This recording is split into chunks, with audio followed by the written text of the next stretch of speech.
ठीक है, ओके। संजय जी, अब आपका असेसमेंट, देश का मूड, बिहार का मूड पता लगाने का फिलहाल कोई तरीका है क्या? सर्वेस पर यकीन करें या शीतल जी जैसे ग्राउंड पर जा रहे हैं वहां जाकर असेस करें, या कैसे करें संजय जी? देखिए, दोनों की अपनी अपनी अहमियत है। लेकिन सर्वे को समझना चाहिए कि सर्वे क्या बता रहा है। अगर कोई सर्वे ये बताए कि चुनाव के नतीजे ऐसे होंगे, तो मुझे लगता है कि सर्वे 2 कदम आगे बढ़ के ये बात कह रहा है जो उसे नहीं कहना चाहिए। सर्वे अगर कोई इस वक्त करता है तो सिर्फ यही बता सकता है इस वक्त उस जनता का मूड क्या है। इस वक्त जो आपने कहा मूड ऑफ द नेशन के बारे में, इस वक्त अगर चुनाव हो तो क्या हो। लेकिन ये नहीं कहता सर्वे कि 4 साल के बाद चुनाव होंगे तो क्या होंगे, बिहार में जब 2 महीने के बाद चुनाव होंगे तो क्या होंगे। तो मुझे लगता है सर्वे करके जो लोग आंकड़े पेश करते हैं उनको भी सावधानी बरतनी चाहिए, और जो उसको रीड करते हैं उनको भी सावधानी बरतनी चाहिए। तो पहला हिस्सा ये। दूसरा, क्या सर्वे सही मूड बताता है या शीतल जी जैसे लोग जो ग्राउंड पर है वो सही मूड बताता है? अब सही और गलत का अनुमान लगाना इस वक्त मुश्किल है, क्योंकि सही और गलत का अनुमान कब लगेगा? जब नतीजे आ जाएंगे। ऐसा हो सकता है कि जो कोई सर्वे आज आया हो और नतीजे लगभग उस तरह के आएंगे तो कहेंगे भाई देखो, सर्वे ने तो 2 महीने पहले बता दिया था।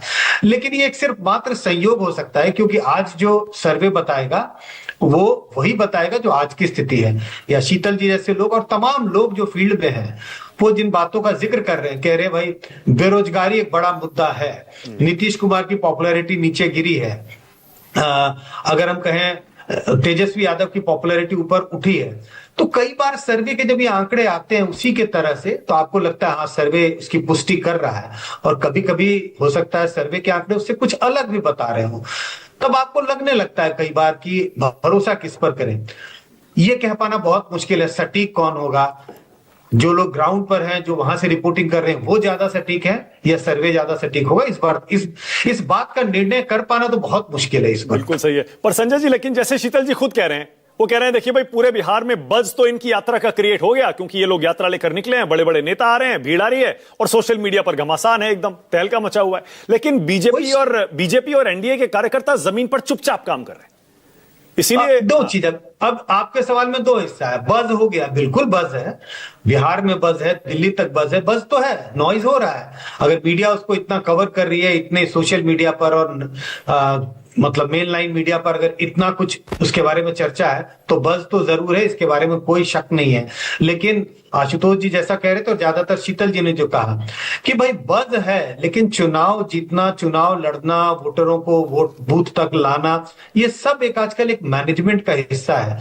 तो बज होने के बावजूद कोई जरूरी नहीं है कि आप चुनाव जीत जाएं, चुनाव में आगे हो, तो ये एक अलग हिस्सा है। दूसरा कि जेडीयू और एनडीए के कार्यकर्ता शांत पड़े हैं, इसका मुझे कोई आभास नहीं है, क्योंकि मैं ग्राउंड पर नहीं गया हूं, हमने कोई सर्वे नहीं किया। लेकिन मुझे लगता नहीं है कि जिस पार्टी की जब सरकार होती है, रिसीविंग एंड पे होती है, तो नॉइज थोड़ा उनका कम होता है। और जिसको अटैक करना होता है, क्योंकि आप विपक्ष को चैलेंज करना, उनकी पॉलिसीज को, तो उनको नॉइज क्रिएट करना होता है। अगर वो नॉइज भी नहीं क्रिएट करेंगे तो अपने और लोगों को आकर्षित कैसे करेंगे?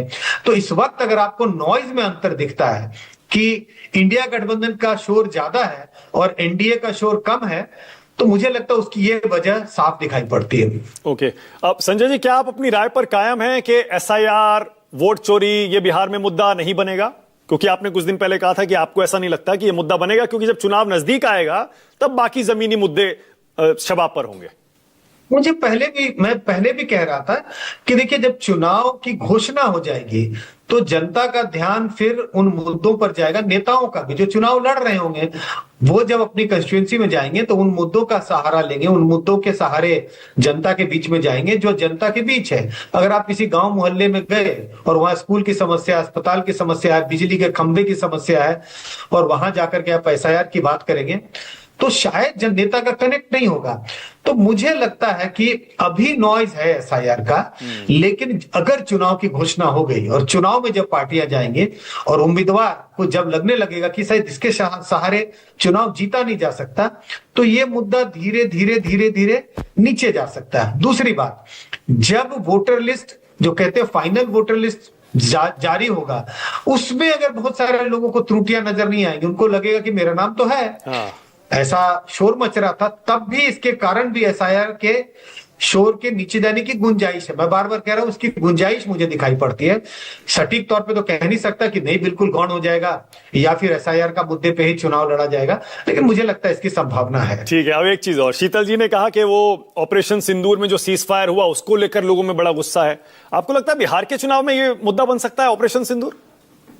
मैं गुस्सा वर्ड इस्तेमाल नहीं करूंगा, शायद थोड़ी निराशा तो जरूर थी उस वक्त। कई लोगों से, जब आप लोगों से बात करें तो थोड़े से निराश थे, क्योंकि लोगों को लग रहा था जिस तरह से हिंदुस्तान पाकिस्तान पर एक तरफ से जो कहते हैं ना चढ़ा हुआ था, अटैक हो रहा था, तो लोगों को लग रहा था कि जब पाकिस्तान थोड़ा बैकफुट पर जा ही रहा है तो यही समय है कि हम थोड़ा आगे बढ़ करके और उनको दबाने की कोशिश करें। लेकिन अचानक जब सीज फायर हुआ तो लोगों में निराशा जरूर थी। अब वो निराशा गुस्से में अगर बदल गया है, शीतल जी ग्राउंड पर है, शायद उनको ज्यादा इस बात का आभास हो, लेकिन मुझे अभी भी लगता है कि निराशा है, शायद गुस्सा नहीं है। ओके, बहुत बढ़िया।